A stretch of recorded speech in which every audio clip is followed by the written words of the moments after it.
খিচুড়ি তো অনেক খেয়েছেন, এইভাবে সাদা খিচুড়ি রান্না করে খেয়েছেন কখনো? না খেয়ে থাকলে আজকে রেসিপিটা দেখুন, এভাবে ট্রাই করবেন, অনেক মজা লাগে কিন্তু। হ্যালো এভরিওয়ান, আসসালামু আলাইকুম। কেমন আছেন সবাই? আশা করি সবাই অনেক ভালো আছেন।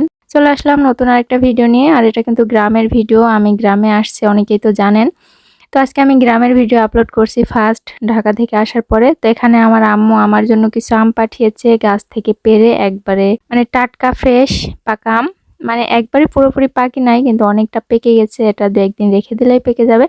তো এখানে কিন্তু অনেকগুলো আম ছিল, তো সবগুলো আম আমি বের করে নিলাম। আর গ্রামে এসে এই প্রথমবার গাছের আম খাচ্ছি, আর আপনাদের সঙ্গে শেয়ার করছি। তো এখন পর্যন্ত কে কে এখনো পাকা আম খান না একটু কমেন্ট করবেন। সবাই কম বেশি খেয়ে ফেলেছেন আমি জানি, কারণ এখন ফুল একদম পাকা আমের সিজন। তো এখানে এই যে আমি আমগুলো কেটে এনেছিলাম, দেখেন অনেক সুন্দর কালার, খেতেও অনেক মজা।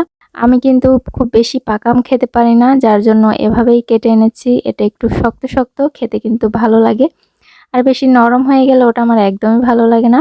আম যেহেতু আমি বরাবরই পছন্দ করি, তাই একটু বেশি বেশিই খাই। তো এখানে সন্ধ্যার দিকে রান্না করব। তো এটা হচ্ছে কিসের ডাল সবাই বলেন তো? এটা কিন্তু আড়ল বলে আমাদের এদিকে, আড়লের ডাল। অনেকে, এটা আমি রিলস আপলোড করেছিলাম, বলেছে মাসকালের ডাল। আসলে মাসকালের ডাল না, এটা আড়ল বলে। আমাদের এখানে বড় বড় গাছ হয়, ওটার ফল থেকে আসলে এই ডালটা বের হয়। তো এটা দিয়ে আমি খিচুড়ি রান্না করব, চাল আর ডাল মিক্স করে নিলাম। আর আজকে রাইস কুকারে খিচুড়ি বসিয়ে দিব ঝটপট করে, কোনো হলুদ ছাড়া একবারে হোয়াইট কালারের খিচুড়ি হবে। অনেকে হয়তো খেয়েছেন, অনেকেই খান নাই, অনেকে আবার ভাববেন যে এটা আবার খিচুড়ি হয়, এভাবে খাওয়া যায়। আসলে খাওয়া যায় এভাবে। আমি কিভাবে রান্না করি সেটা দেখেন, এভাবে ট্রাই করবেন, অনেক ভালো লাগবে। এটা কিন্তু অন্য ডাল দিয়েও হয়, মাসকলাইয়ের ডাল বা মসুরের ডাল, সব ডাল দিয়ে হয়। তো আমি আজকে এই ডালটা দিয়ে রান্না করছি। তো এখানে আমি পেঁয়াজ, রসুন, কাঁচামরিচ, তেজপাতা, এলাচ, দালচিনি সবকিছু দিয়ে মাখিয়ে নিচ্ছি। লবণ দিয়েছি, হলুদ ছাড়া আসলে যা যা লাগে খিচুড়িতে সবকিছুই দিয়েছি। সঙ্গে তেলও দিয়েছি, দিয়ে সুন্দর করে মেখে নিচ্ছি। আর খিচুড়ি মাখানো বলেন আর তরকারি মাখানো বলেন, হাতে মাখা যেটাই বলেন না কেন, মাখানো আর কষানো যত ভালো হবে খেতে কিন্তু তত ভালো লাগবে। তো আমি সুন্দর করে মেখে নিয়ে পরিমাণ মতো পানি দিয়ে রাইস কুকারে বসিয়ে দিয়েছিলাম, আর ভিডিও করা হয় নাই। এটা হচ্ছে লাস্টের দিকে, দেখেন একবার সুন্দর ঝরঝরে খিচুড়ি হয়ে গেছে। আর এদিকে এই খিচুড়িটার সঙ্গে কিন্তু বেগুন ভর্তা অনেক ভালো লাগে। বেগুন ভর্তা করে সঙ্গে আমি মরিচের ভর্তা দিয়েছি। তো খিচুড়িটা আগে দেখে দিলাম, এখন ভর্তাগুলো করে নিব। যে কোনো খিচুড়ির সঙ্গে কিন্তু মরিচ আর পেঁয়াজের ভর্তা না হলে একদমই জমে না। আমার তো জমে না, কার কেমন জমে সেটা তো আমি জানি না। এই খিচুড়িটার সঙ্গে বেগুন ভর্তা কিন্তু অবশ্যই খাবেন, ভালো লাগে যারা ট্রাই করবেন আর কি।